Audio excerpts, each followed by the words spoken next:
Malam itu, langit Yogyakarta seolah menyimpan rahasia. Arga duduk di ruang kerjanya yang penuh tumpukan buku tua dan peta-peta kuno. Di meja kayu usang itu, sebuah naskah berwarna coklat keemasan tergeletak. Baru saja ia temukan dari seorang kolektor di kota gede. Naskah itu ditulis dalam aksara Jawa halus, sebagian telah pudar, namun satu nama tertulis jelas di halaman terakhir. Sabdo Palon. Arga bukan orang yang percaya tahayul. Sebagai jurnalis muda yang terbiasa dengan data dan bukti, ia memandang kisah mistis hanya sebagai warisan budaya. Namun, malam itu ada sesuatu yang berbeda. Saat jemarinya menyentuh tinta naskah itu, udara di sekitarnya berubah dingin. Ia mendengar bisikan samar, seperti suara yang datang dari dalam bumi. Wong Jowo durung wayahe sirna. Orang Jawa belum saatnya hilang. Suara itu membuat bulu kuduk Arga berdiri. Ia mencoba menepis pikiran aneh itu dan menatap ulang naskahnya. Di tepi halaman terdapat goresan halus berbentuk peta gunung, dan di bawahnya tertulis, Lawu, panggonan kang ora katon. Gunung Lawu, tempat yang tak terlihat. Keesokan harinya, Arga bertemu Ratri, seorang mahasiswi arkeologi UGM yang sering ia mintai pendapat soal naskah kuno. Ratri membaca dengan penuh minat. Ini menarik. Gak, ini bukan sekadar teks sejarah, tapi semacam petungan spiritual. Kalau benar ini tentang Sabdo Palon, berarti ini bisa jadi petunjuk tentang di mana dia bersembunyi selama ini. Bayu, sahabat Arga, yang merekam pertemuan mereka untuk vlog YouTube investigatif, berseloroh sambil mengangkat kamera. Kalau beneran ketemu Sabdo Palon, channel kita langsung viral 1 juta view. Namun Arga tidak tertawa. Matanya menatap dalam ke arah tulisan yang seolah berdenyut pelan di bawah cahaya lampu. Ada sesuatu di sana, seolah naskah itu hidup. Malam berikutnya, ia bermimpi. Dalam mimpinya, seorang lelaki tua berbusana Majapahit berdiri di tepi kabut tebal, menatapnya dengan mata yang dalam seperti samudra. Aja ngudi kauruh tanpa pamrih suci, cah nom, katanya lembut. Arga terbangun dengan keringat dingin. Jantungnya berdetak keras. Di meja, naskah itu kini terbuka sendiri, menampilkan baris baru yang sebelumnya tak ada. Temui penjaga Lawu, jenenge Jalatunda. Pagi itu, keputusan pun diambil. Bersama Ratri dan Bayu, Arga memutuskan melakukan perjalanan menuju kaki Gunung Lawu, mencari sosok yang disebut dalam naskah misterius itu. Perjalanan yang awalnya dimulai sebagai konten dokumenter sejarah, perlahan berubah menjadi sesuatu yang jauh lebih besar. Sebuah perjalanan menuju jantung rahasia Nusantara. Kabut tipis menyelimuti benaknya. Dalam hatinya, Arga mulai bertanya, apakah Sabdo Palon benar-benar pernah ada? Atau ia hanya menunggu untuk ditemukan kembali? Kabut tipis menggantung di lereng Gunung Lawu ketika mobil tua yang dikendarai Arga berhenti di sebuah desa terpencil bernama Cemoro Kandang. Suara jangkrik dan gemericik air sungai menyambut kedatangan mereka. Udara terasa lebih dingin dari yang mereka bayangkan, seperti menyimpan napas dari masa lalu. Ratri menatap ke arah puncak Lawu yang tertutup awan, sementara Bayu sibuk menyiapkan kamera. Katanya, Mbah Jalatunda tinggal di dekat hutan pinus itu. Ujar Ratri sambil menunjuk arah utara. Arga hanya mengangguk. Di tangannya, naskah kuno itu terbungkus kain putih. Ia bawa seolah benda suci yang tak boleh terpisah darinya. Penduduk desa setempat enggan banyak bicara ketika Arga menanyakan tentang Mbah Jalatunda. Seorang pria tua penjaga warung kopi hanya berkata lirih, "Kalau mau ke sana, jangan bawa niat main-main. Orang yang datang dengan hati sombong, gak pernah pulang dengan cara biasa." Bayu tertawa kecil, tapi tawanya cepat hilang ketika melihat tatapan serius dari Arga dan Ratri. Mereka mulai berjalan melewati jalan setapak yang dikelilingi pohon pinus menjulang. Udara kian lembab. Di kejauhan terdengar suara gamelan samar, seperti datang dari balik lembah. Langkah mereka berhenti di depan sebuah rumah joglo tua yang nyaris tertelan semak. Dari dalam terdengar suara seseorang melantunkan kidung Jawa kuno. "Selamat datang, Cah-Cah Kutha." Suara itu menyapa bahkan sebelum mereka mengetuk pintu. Seorang lelaki renta berambut putih panjang muncul di ambang pintu. Matanya tajam namun penuh kedamaian. Inilah Mbah Jalatunda, penjaga rahasia Lawu. Arga menunduk hormat dan menunjukkan naskah kuno itu. Mbah Jalatunda menatapnya lama, lalu tersenyum samar. Kowe wis nyekel barang sing wis ora kudune katon maneh. Naskah iki dudu sembarang tulisane wong kuna. Iki warisan saka jaman nalika Majapahit wis nguntap. Kamu memegang sesuatu yang seharusnya tidak terlihat lagi. Naskah ini adalah warisan dari masa ketika Majapahit sedang sekarat. Ia kemudian mengundang mereka masuk. Di dalam rumahnya, aroma dupa memenuhi udara. Dindingnya dipenuhi ukiran bertuliskan aksara Jawa dan simbol-simbol Majapahit. Di tengah ruangan, terdapat patung batu menyerupai sosok laki-laki bermahkota dengan tangan menengadah ke langit. Sabdo Palon. Arga memandang patung itu dengan campuran kagum dan gelisah. Apakah benar? Sabdo Palon masih hidup, Mbah? Tanyanya lirih. Mbah Jalatunda menatap api dupa yang menari lembut. Urip lan ora urip iku mung tembung. Nak, ana jagat sing ora katon. Nanging ana sing isih ana ing kono. Sabdo Palon ora mati. Dheweke mung ngalih. Hidup dan mati hanyalah kata. Ada dunia yang tak terlihat. Dan di sanalah ia berada. Sabdo Palon tidak mati. Ia hanya berpindah. Ratri mencatat setiap kata dengan gemetar. Berpindah kemana, Mbah? Alam Pamenang, jawabnya lirih. Tempat para roh leluhur menunggu, sampai janji tanah ini terpenuhi. Tapi, ia berhenti, menatap tajam ke arah Arga. Ora kabeh wongi eso mlebu kono. Kowe kudu ngerti apa sing kowe goleki. Tiba-tiba, lampu minyak di ruangan itu bergetar seolah tertiup angin padahal semua pintu tertutup. Dari luar, terdengar suara lonceng lembut bergema dari hutan. Bayu menoleh ke arah jendela. Wajahnya pucat. Itu, dari mana, Mbah? Mbah Jalatunda berdiri perlahan. Iki tanda. Wong-wong jagat alus wis ngertien naskah iki wis kaulang maneh. Yen kowe tetep arep terus, kowe kudu siap ninggal jagat iki sementara waktu. Itu tanda. Para penjaga alam halus sudah tahu naskah ini dibuka kembali. Jika kalian tetap ingin melanjutkan, kalian harus siap meninggalkan dunia ini, untuk sementara. Arga menatap Ratri dan Bayu. Di balik rasa takut yang menggelayut, ada api kecil dalam dirinya, keinginan menemukan kebenaran yang telah terkubur 7 abad lamanya. Kami siap, katanya tegas. Mbah Jalatunda tersenyum tipis. Apik, yen ngono, wengi iki kowe kudu menyang candi sukuh.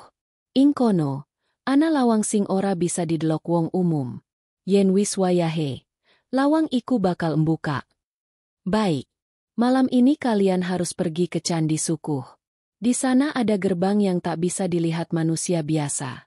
Jika waktunya tiba, gerbang itu akan terbuka. Malam mulai turun ketika mereka berpamitan.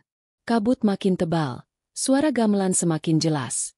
Kini terdengar seperti dari balik kabut, seolah dunia lain memanggil mereka.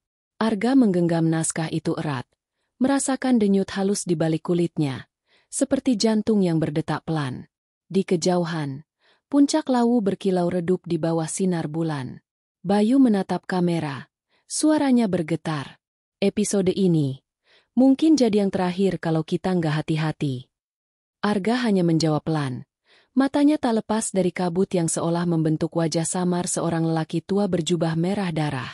Mungkin, Sabdo Palon sudah tahu mereka datang.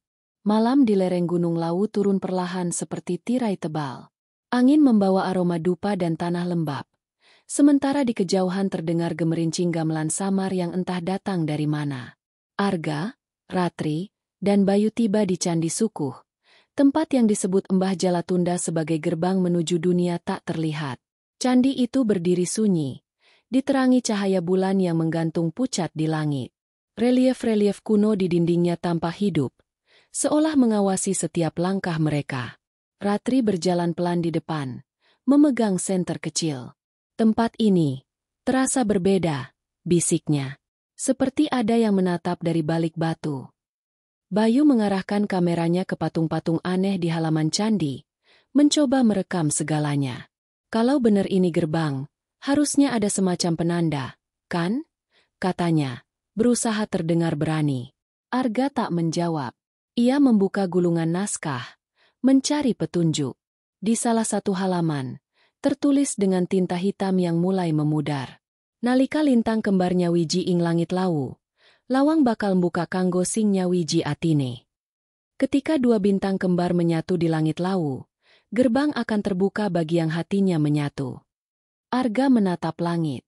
Di antara kabut, dua bintang tampak bersinar berdampingan.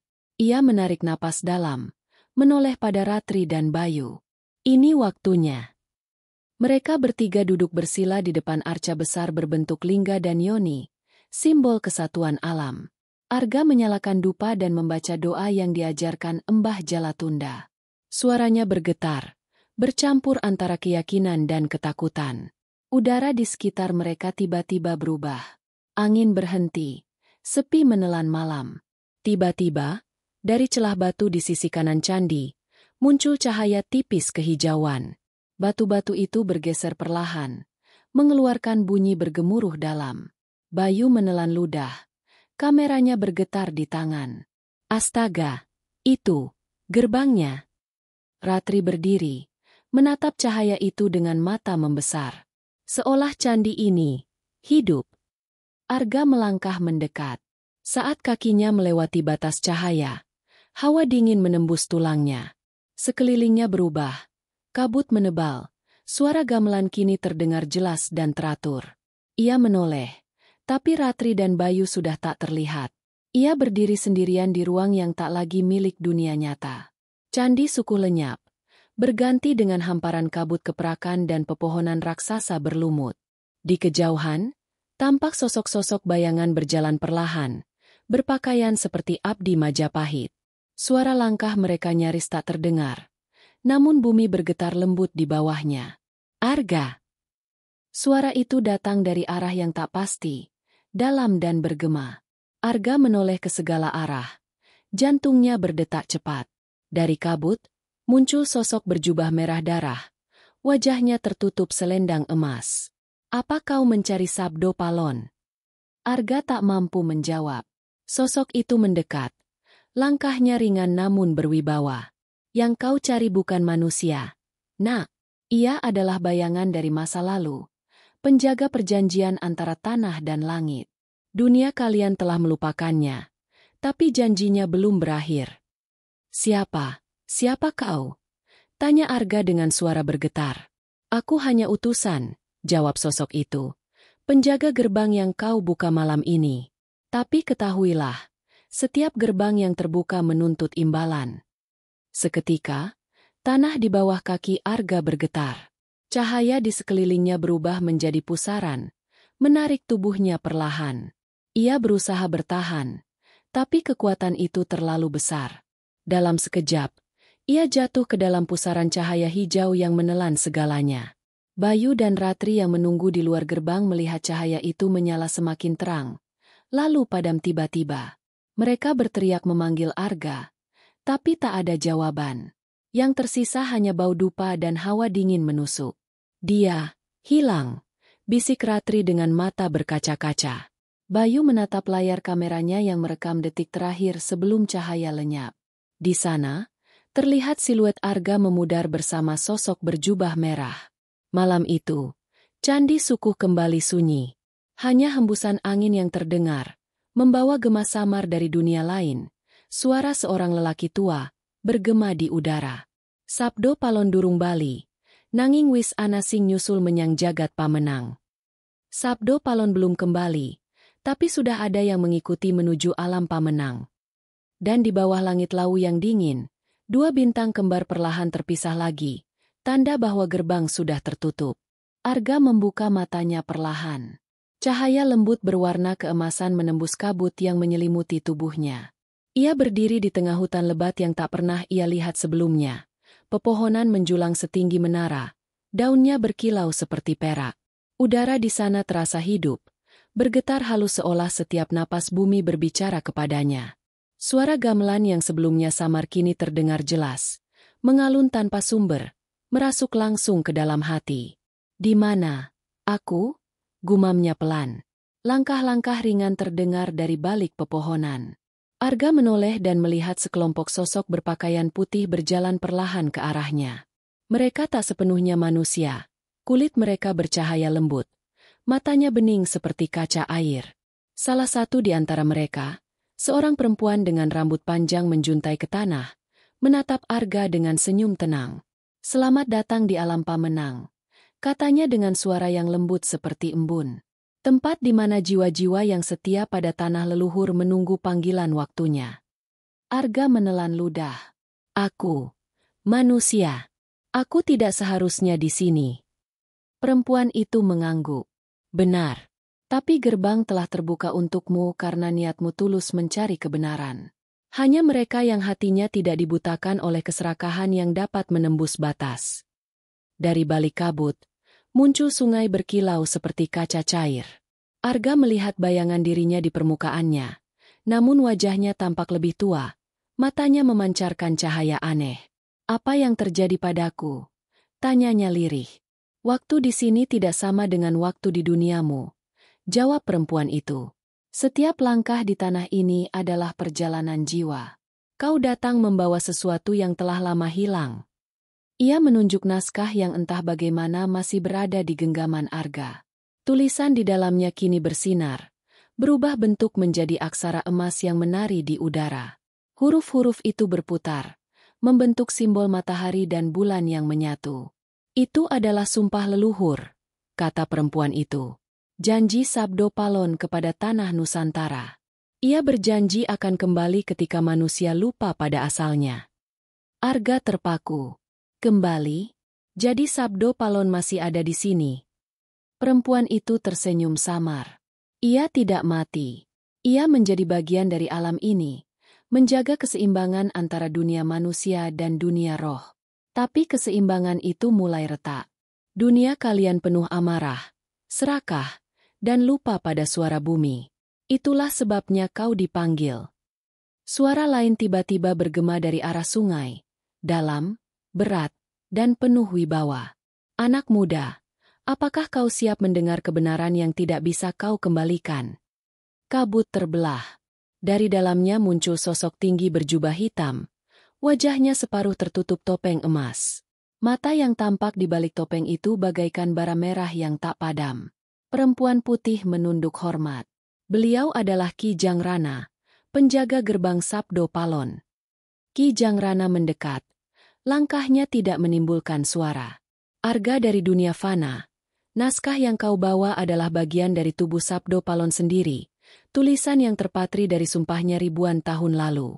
Jika manusia membacanya tanpa pemahaman, maka batas antara dua dunia akan terbuka kembali, membawa malapetaka bagi keduanya."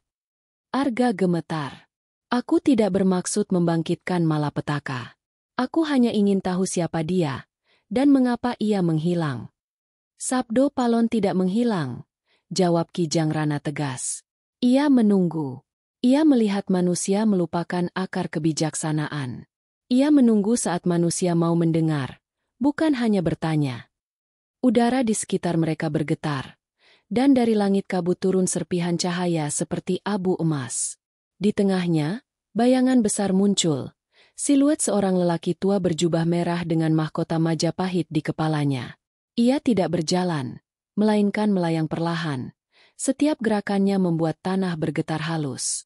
"Sabdo Palon," bisik Arga tak percaya. Namun Ki Jangrana mengangkat tangan. "Belum saatnya kau menemuinya. Sebelum itu, kau harus memahami pesan dari alam ini." Ia menatap tajam, dan suara gamelan berubah menjadi ritme lambat, seperti detak jantung bumi. "Alam Pamenang bukan tempat tinggal, melainkan cermin. Apa yang kau lihat di sini adalah pantulan dari jiwa manusia." Tiba-tiba, langit yang tadinya cerah berubah gelap. Dari balik awan muncul bayangan kota, Yogyakarta, dengan gedung-gedung tinggi, jalan penuh polusi, dan manusia yang berjalan cepat tanpa saling menatap. Di antara pemandangan itu, suara Sabdo Palon bergema. "Tanah ini menangis, tapi tak ada yang mendengar. Lautmu dirusak, gunungmu dikoyak. Manusia lupa pada tanah yang memberinya hidup." Air mata Arga menetes tanpa sadar. Ia merasakan beban yang tak bisa dijelaskan, seperti kesedihan seluruh bumi menembus dadanya. Ki Jangrana mendekat. Kau membawa pesan ini kembali ke dunia manusia. Tapi ingat, Arga, siapapun yang membawa pesan dari alam Pamenang, akan selalu diburu oleh bayangan yang ingin menutup kebenaran itu. Arga menunduk, menggenggam naskah yang kini bersinar redup. Aku mengerti.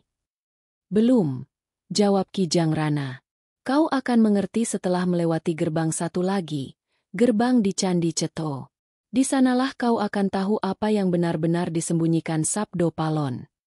Angin berhembus kencang. Dunia di sekitarnya mulai berputar. Suara gamelan berubah menjadi gemuruh petir, dan tubuh Arga terseret oleh arus cahaya. Dalam hitungan detik, alam Pamenang lenyap, berganti dengan dinginnya udara malam di kaki Gunung Lawu. Ia tergeletak di tanah, napas terengah. Di sampingnya, Ratri berteriak lega, sementara Bayu masih memegang kamera yang kini berkedip-kedip aneh. Arga menggenggam naskah itu erat. Namun kini, di kulitnya, tampak bekas simbol bercahaya berbentuk matahari dan bulan, tanda bahwa alam Pamenang bukan sekadar mimpi. Dan dari kejauhan, di antara kabut Lawu, suara berat bergema pelan. Janji itu belum berakhir. Anak manusia, Sabdo Palon menunggumu di Ceto.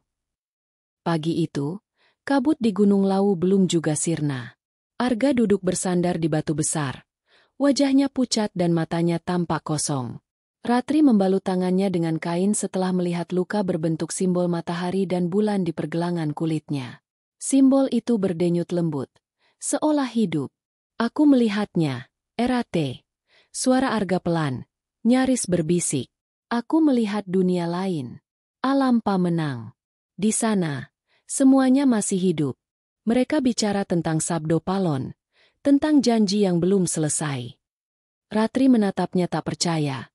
Tapi mata Arga terlalu jujur untuk dianggap delusi.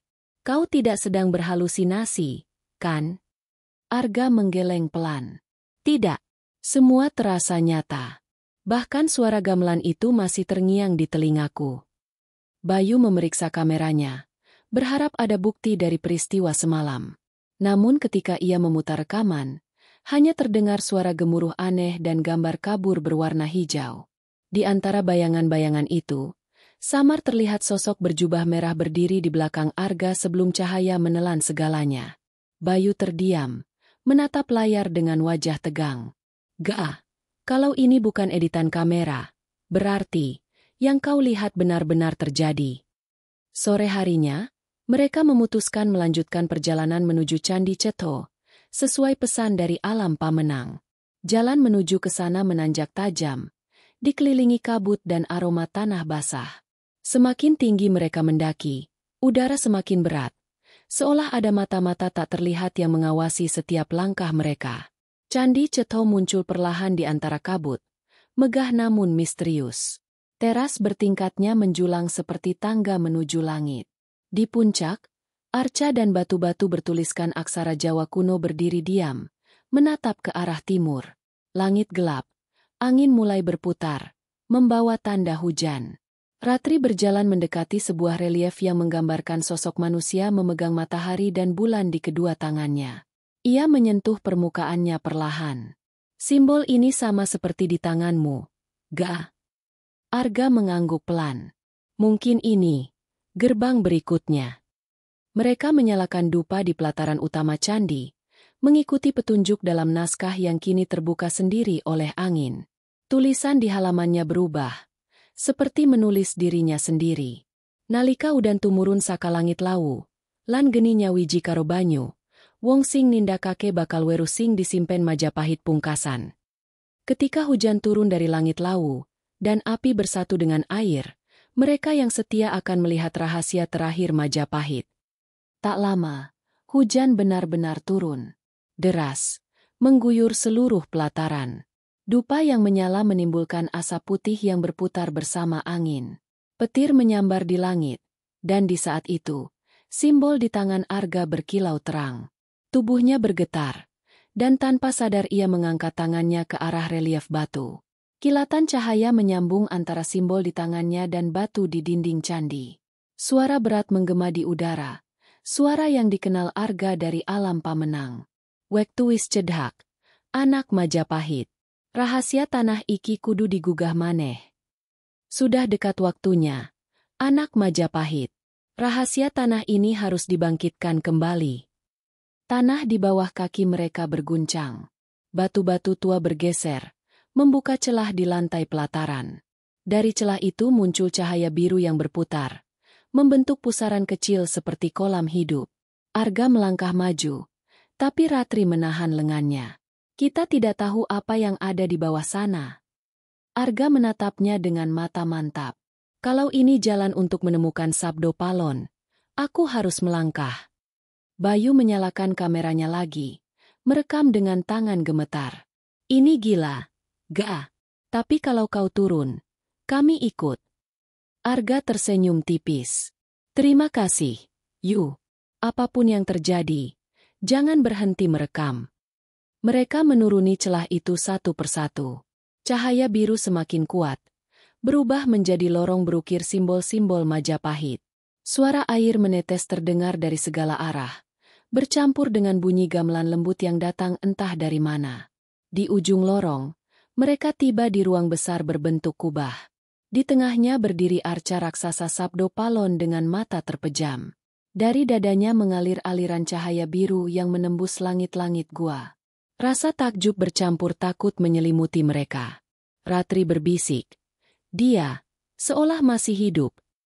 Arga mendekat pelan. Atau mungkin, belum bangun. Saat tangannya hampir menyentuh patung itu, petir menyambar di atas candi.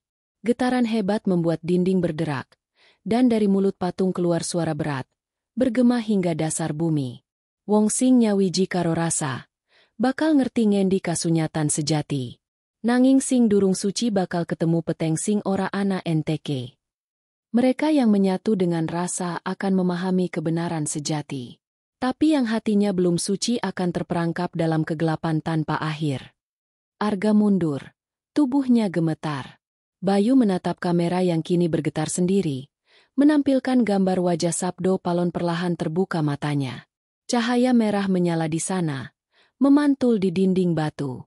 Hujan di luar semakin deras. Petir menyambar tanpa henti. Dari permukaan gua, air mulai menetes deras seperti air mata bumi. Ratri berteriak memanggil Arga, namun suaranya tenggelam oleh gemuruh langit. Dalam sekejap, cahaya dari patung menyambar tubuh Arga. Ia terangkat, melayang di udara. Dalam sorot matanya yang terbuka lebar, terlihat pantulan masa lalu. Kerajaan Majapahit terbakar, prajurit berlari, dan Sabdo Palon berdiri di tengah api, mengangkat tangannya ke langit. Dan di tengah badai, suara itu kembali bergema, jelas, dan penuh makna. Wektu wis teka. Sing turu kudu tangi. Sing lali kudu eling maneh. Sudah tiba waktunya. Yang tertidur harus terbangun. Yang lupa harus kembali mengingat. Lalu cahaya menelan segalanya. Hening. Tak ada suara hujan. Tak ada gemuruh petir. Hanya keheningan pekat dan napas yang berat. Arga terbangun di sebuah ruangan batu yang redup diterangi cahaya obor. Ia berbaring di atas anyaman bambu. Sementara di sekelilingnya tergantung jimat-jimat tua dan tulisan aksara Jawa kuno. Aroma kemenyan memenuhi udara. Ratri duduk di sampingnya. Wajahnya tampak cemas. Kau akhirnya sadar juga. Kau pingsan hampir sehari penuh. Gak? Bayu, yang duduk di pojok ruangan, memegang kamera yang kini mati total. Semuanya aneh. Setelah cahaya itu muncul, kita terlempar ke tempat ini. Tapi bagaimana bisa? Kita kembali ke rumah Mbah Jalatunda. Arga berusaha duduk. Mbah Jalatunda, gumamnya. Pintu kayu berderit, dan sosok tua itu masuk perlahan, membawa mangkuk berisi air rempah. Matanya yang teduh menatap Arga lama, lalu tersenyum tipis. Kowe wis endeleng luwih akeh tinimbang sing kudune. Nak, kau telah melihat lebih banyak daripada yang seharusnya. Nak. Ia duduk bersila di depan Arga, menatap simbol bercahaya di tangan pemuda itu. Tanda iki tegese wis ana sing nyawiji karo roh bumi. Kowe wis nyandet janji Sabdo Palon. Arga mengernyit. Apa maksud Embah? Kenapa aku? Embah Jalatunda menghela napas panjang. Kowe ora mung wong biasa. Ana getih kuna sing mili neng awakmu. Ia menunjuk ke dada Arga. Keturunan saka wong sing biyen dadi juru panyimpen sabda pungkasan Majapahit. Ratri menatap Arga, terkejut. Keturunan penjaga Majapahit? Tapi, itu sudah ratusan tahun lalu. Embah Jalatunda mengangguk. Ana garis keturunan sing ora mati. Turune dipilih kanggo nerusake tugas leluhur. Aku ngerti kowe bakal teka. Amarga wis ana tandha. Ia kemudian membuka peti kayu tua di sudut ruangan. Dari dalamnya, ia mengeluarkan sebilah keris berukir naga emas. Cahaya obor memantul di bilahnya yang hitam mengilap. Iki jenenge Kyai Setiabumi. Keris iki saksi nalika sabdo palon ninggal jagat manusia. Aku dadi penjaga iki nganti kowe teka. Arga menatapnya tak percaya. Embah, jadi selama ini Embah tahu semua tentang sabdo palon. Ngerti, nanging ora kabeh bisa dakandakake. Amarga sapa wae sing nyebut jenenge tanpa pamrih suci, bakal kabuka lawang antara jagat. Kowe wis ngalami kui.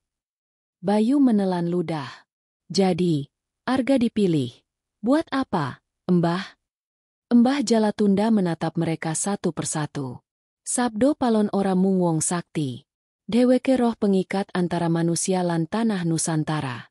Yen jagat iki rusak amarga keserakahan lan lali marang jati diri, sabdo palon bakal tangi maneh kanggo ngelingake.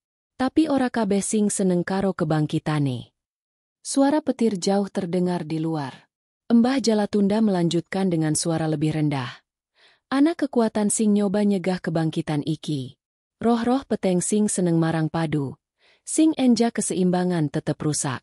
Dheweke ngertien kowe saiki dadi wadah sabda. Lan dheweke bakal nyoba nyegahmu. Arga menatap api obor yang bergetar. Jadi, semua ini belum selesai. Durung, jawab Embah Jalatunda tegas. Perjalananmu durung rampung nganti kowe nemoni sabdo palon dewe. Dheweke ana ing papan sing ora isa ditemoni nganggo mata biasa. Alam antaraning jagat. Ratri bertanya lirih. Bagaimana caranya masuk ke sana, Embah? Embah Jalatunda tersenyum samar.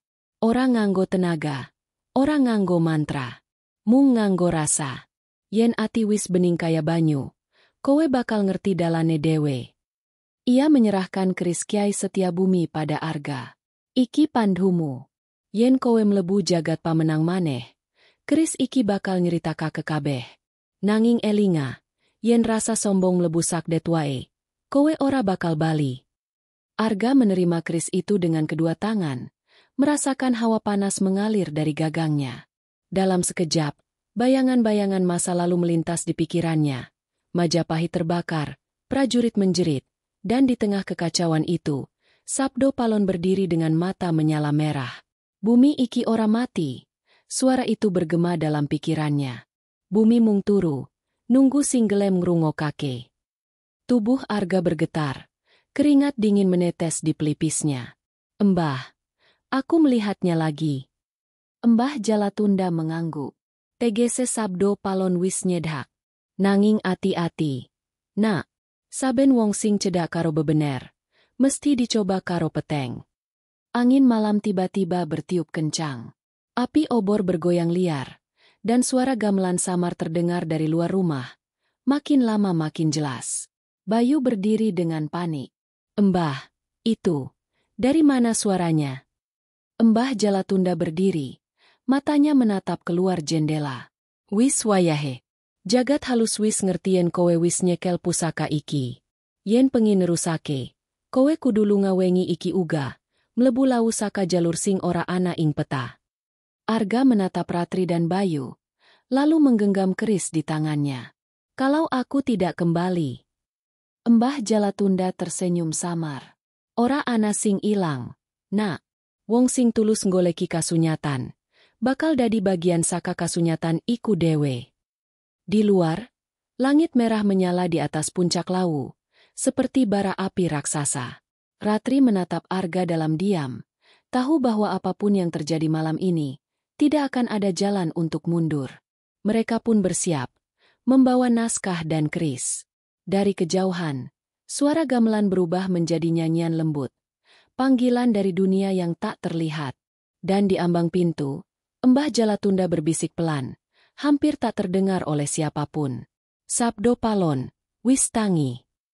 Kabut turun tebal di lereng Gunung Lawu malam itu. Ratri menggigil dalam jaket tebalnya, menatap jalan setapak yang hanya diterangi lampu kepala. Di sampingnya, Bayu menenteng kamera yang kini hanya berfungsi sebagai penerang, sementara Arga berjalan paling depan, membawa keris Kyai Setiabumi yang dibungkus kain putih. Langit di atas mereka berwarna ungu gelap, seolah malam itu bukan malam biasa. Mereka telah berjalan hampir 2 jam sejak meninggalkan rumah Embah Jalatunda. Hutan semakin lebat, pepohonan tumbuh seperti raksasa sunyi. Tidak ada suara serangga, tidak ada burung. Hanya angin yang sesekali berdesir membawa bisikan samar, kadang seperti nyanyian, kadang seperti tangisan. Arga, panggil Ratri pelan. Kau yakin ini jalur yang dimaksud Embah Jalatunda? Ini bahkan tidak ada di peta pendakian. Arga berhenti sejenak. Dia bilang jalur ini hanya terbuka untuk mereka yang dipanggil. Kalau kita bisa melihatnya, berarti kita memang ditakdirkan lewat sini. Bayu menghela napas gugup. Aku lebih suka dipanggil ke warung pecel daripada ke dunia roh. Gah. Mereka tertawa kecil. Tapi tawa itu cepat menguap saat hawa di sekeliling tiba-tiba berubah. Kabut menebal begitu cepat hingga pandangan hanya tersisa 1 meter. Udara menjadi dingin menusuk tulang, dan tanah di bawah kaki terasa lembab seperti lumpur hidup. Keris di tangan Arga mulai bergetar halus, memancarkan cahaya redup berwarna biru. Ratri, Bayu, Arga berbisik. Jangan kaget. Kita sudah mulai masuk perbatasan. Perbatasan? Sebelum Ratri sempat bertanya, cahaya dari keris itu meledak terang. Dunia di sekeliling mereka berguncang, dan dalam sekejap, kabut berubah menjadi pusaran cahaya. Bayu berteriak, Ratri memegang tangan Arga, dan mereka bertiga tersedot ke dalam kegelapan tanpa dasar. Ketika cahaya mereda, mereka berdiri di tempat yang tak bisa dijelaskan dengan logika manusia. Langit di atas berwarna tembaga, berputar perlahan seperti ombak. Pohon-pohon menjulang tinggi, tapi daunnya berwarna perak, berkilau setiap kali angin bertiup. Sungai mengalir di udara, memantulkan bayangan wajah mereka yang terus berubah. Kadang muda, kadang tua, kadang bukan mereka sama sekali. Ini, Ratri berbisik, ini bukan bumi. Arga menatap sekeliling, napasnya berat. Embah Jalatunda bilang, ini jagat antaraning. Dunia penyeberang, tempat roh dan manusia bisa saling melihat. Bayu mencoba menyalakan kameranya, tapi layar tetap gelap. Bahkan teknologi nggak bisa hidup di sini. Gila, seolah waktu berhenti. Di kejauhan, terdengar suara gamelan yang sama seperti di malam-malam sebelumnya. Lembut, teratur, dan semakin lama semakin dekat. Dari balik kabut, muncul barisan sosok berpakaian putih. Mereka berjalan perlahan. Wajahnya tenang tanpa ekspresi, mata mereka kosong. Siapa mereka? Tanya Ratri, bersembunyi di belakang Arga. Mungkin roh penjaga gerbang. Arga mengangkat kerisnya. Cahaya biru dari bilahnya memancar lebih kuat. Salah satu sosok itu berhenti di depan mereka, menunduk, lalu berbicara dengan suara bergema dalam. Wahyu sabda palon wis di tanganmu. Nanging, ora kabeh sing mlebu jagat iki eso metu maneh. Apa kowe siap nyangga bebener sing bakal mecah jagat? Arga menatapnya dalam. Aku tidak datang untuk berkuasa. Aku hanya ingin tahu kebenaran tentang sabdo palon. Roh itu menatapnya lama, lalu melangkah mundur. Yen atimu sejatine resik, dalanmu bakal katon. Nanging elinga, sing nyawiji karo sabda kudu ilang jenenge dewe. Seketika, tanah di depan mereka terbuka, memperlihatkan tangga batu yang menurun ke dalam cahaya emas. Tanpa berpikir lama, Arga melangkah pertama. Ratri dan Bayu mengikutinya, menuruni tangga yang terasa seolah tak berujung. Di setiap langkah, Suara masa lalu bergaung di sekitar mereka. Suara prajurit Majapahit, teriakan perang, dan lantunan doa kuno. Ratri menutup telinganya. Tapi suara itu justru terdengar makin jelas di pikirannya. Saat mereka sampai di dasar, pemandangan yang muncul membuat ketiganya terdiam. Di depan mereka terbentang istana megah dari batu hitam, dikelilingi lautan kabut. Di puncaknya, berkibar panji merah dengan lambang Garuda emas. Majapahit. Gumam Bayu. Kita di Majapahit. Namun, bukan Majapahit seperti dalam buku sejarah.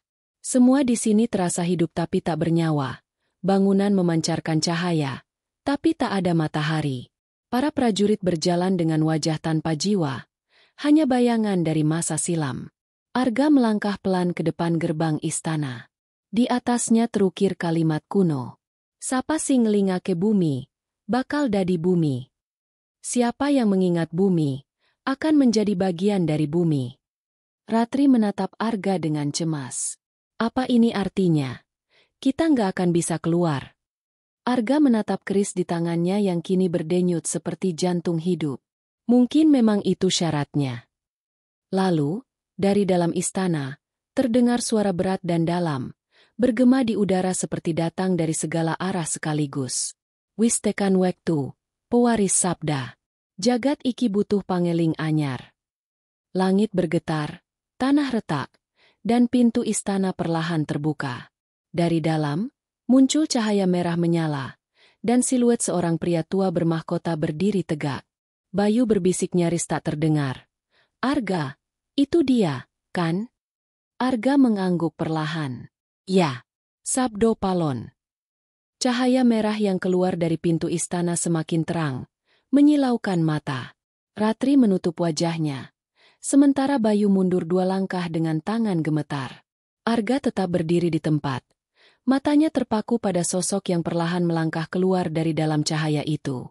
Sosok itu tinggi, berkulit sawo matang, berpakaian jubah merah tua dengan benang emas menyulam di tepinya. Rambutnya panjang berwarna perak, mengalir hingga punggung. Di wajahnya terpancar ketenangan abadi, namun juga kekuatan yang sulit dijelaskan. Matanya tajam seperti api, namun penuh welas asih. Ia melangkah pelan, namun setiap langkahnya menggetarkan tanah. Sabdo Palon. Arga berbisik hampir tak terdengar. Sosok itu berhenti di hadapan mereka, menatap Arga dalam-dalam. Dadi kowe sing wis nyawiji karo sabdaku. Suaranya bergema dari segala arah, seolah udara sendiri berbicara. Arga menunduk hormat. Aku tidak tahu kenapa aku dipilih, tapi aku datang mencari kebenaran. Dunia kami sudah kehilangan arah. Manusia menindas manusia, bumi semakin rusak. Mbah Jalatunda bilang, hanya engkau yang bisa mengembalikan keseimbangan itu. Sabdo Palon tersenyum tipis. Bumi ora butuh diselametke. Nak, sing butuh diselametke iku manungsa. Bumi ieso mari dewe, nanging atimu wis dadi watu. Bumi tidak butuh diselamatkan. Nak, yang butuh diselamatkan adalah manusia. Bumi bisa sembuh sendiri, tapi hati kalian telah menjadi batu. Ratri menatapnya. Suaranya bergetar. Lalu, kenapa engkau bersembunyi selama ini? Kenapa membiarkan dunia hancur? Sabdo Palon menatap langit tembaga di atas mereka. Aku ora lunga. Aku mung ngenteni wektu. Nalika rasa suci ilang saka bumi, kabeh bakal diwiwiti maneh. Nanging kanggo mulihake kasucian, kudu ana sing wani nyawiji karo bebener. Ia menatap Arga lagi. Kowe, keturunan juru panyimpen sabda, wis bukteka kenyawamu ora mung kanggo uripmu dewe. Nanging sadurunge aku bali, ana pitakon sing kudu kowe jawab. Sabdo Palon mengangkat tangan kanannya. Dalam sekejap, kabut di sekitar mereka berubah menjadi bayangan masa kini. Gedung-gedung tinggi menjulang, laut penuh sampah, manusia saling berebut kekuasaan, dan anak-anak menangis di bawah langit kelabu. Delengen, iki jagatmu saiki, katanya pelan tapi dalam.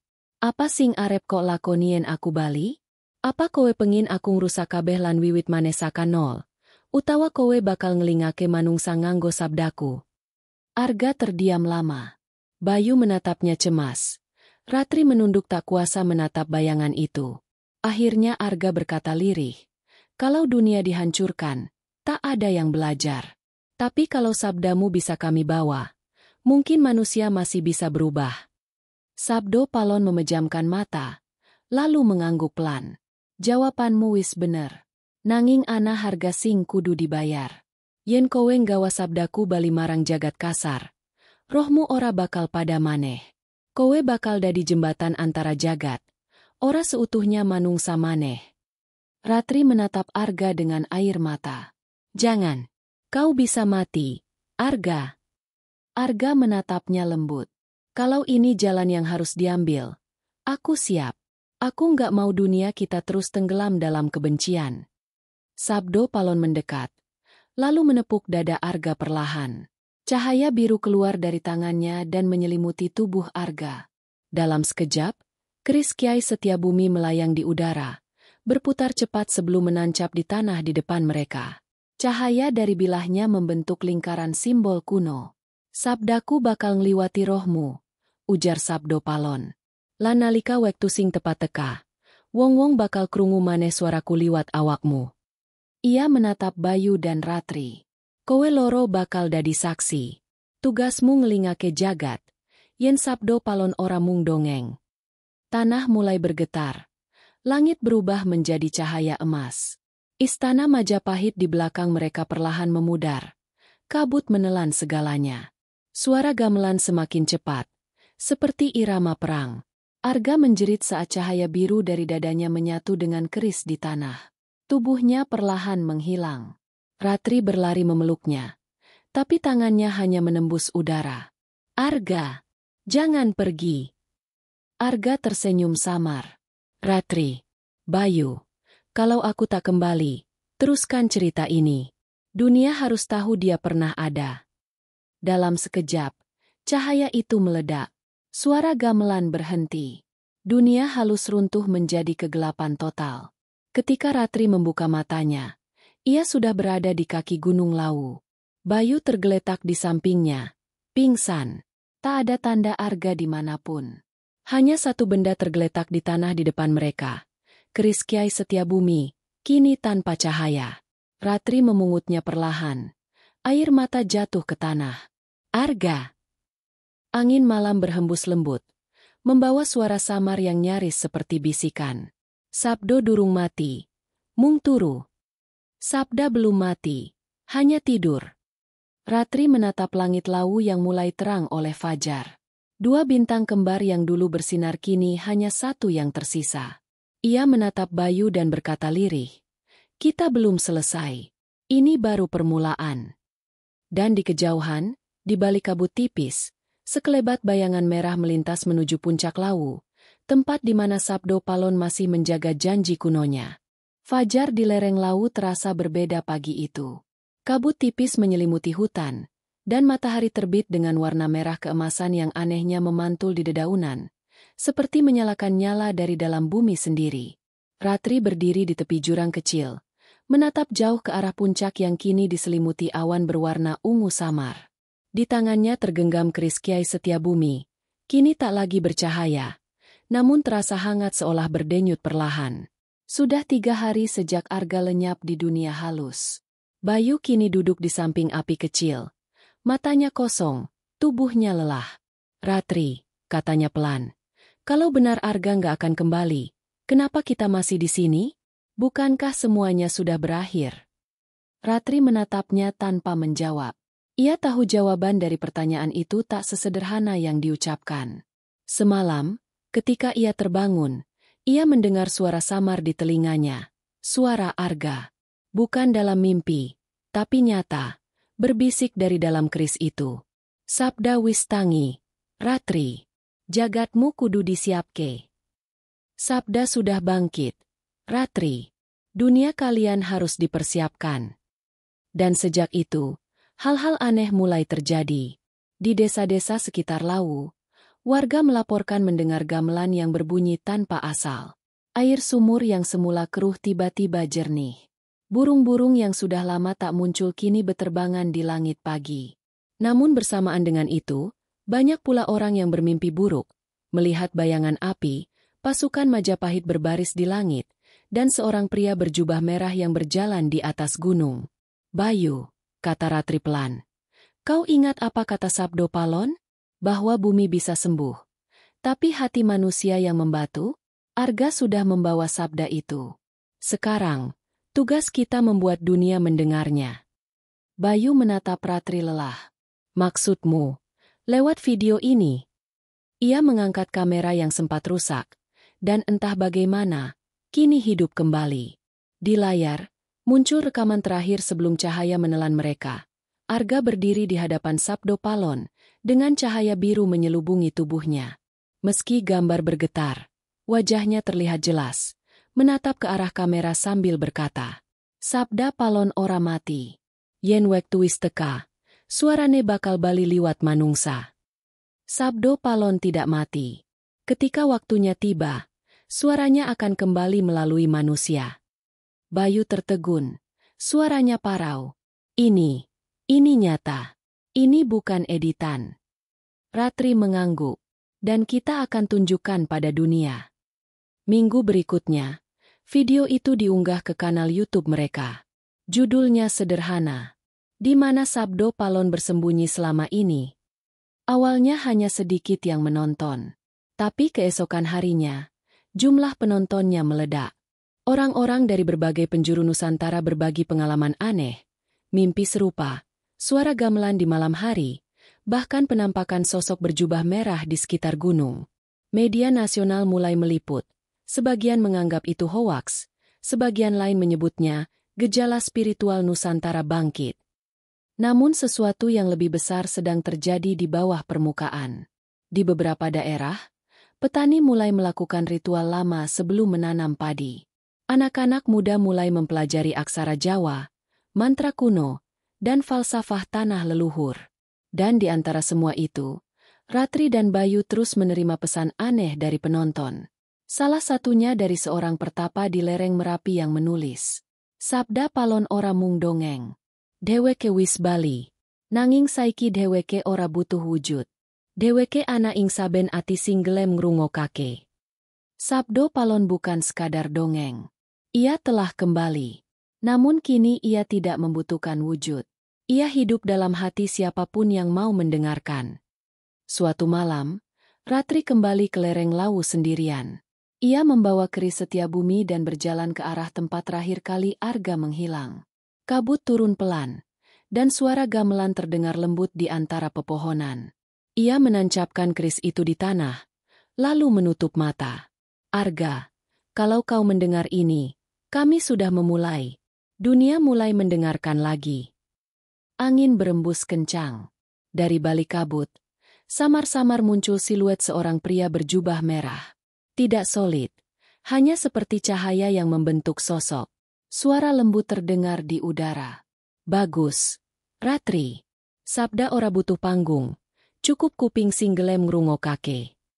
Air mata Ratri menetes. "Arga." Sosok itu tersenyum samar. "Ora ana Arga, ora ana Sabdo. Sing ana mung siji, sabda sing wis tangi." Dan perlahan sosok itu menghilang, menyisakan cahaya biru yang meresap ke dalam keris. Beberapa bulan berlalu. Dunia berubah perlahan, tak dalam bentuk keajaiban besar, tapi melalui kesadaran kecil. Orang-orang mulai menanam pohon tanpa disuruh, berbagi tanpa pamrih, menolong tanpa kamera. Seakan sesuatu di dalam hati manusia mulai tergerak tanpa alasan rasional. Video mereka kini dikenal sebagai Pesan Sabda Palon, ditonton jutaan kali, diterjemahkan ke berbagai bahasa. Tapi Ratri tahu, pesan itu bukan sekadar legenda. Ia adalah panggilan dari masa lalu yang menembus waktu, perjanjian lama antara manusia dan bumi. Setiap kali fajar menyingsing di Gunung Lawu, kabut akan menari di antara pepohonan, dan suara gamelan samar terdengar, seperti mengingatkan dunia bahwa Sabdo Palon tak pernah pergi. Ia hanya bersembunyi dalam kesadaran manusia, menunggu saat hati manusia cukup tenang untuk mendengarnya kembali. Dan di puncak tertinggi, di antara awan ungu yang abadi, dua bintang kembar kembali bersinar berdampingan. Tanda bahwa sabda telah hidup lagi.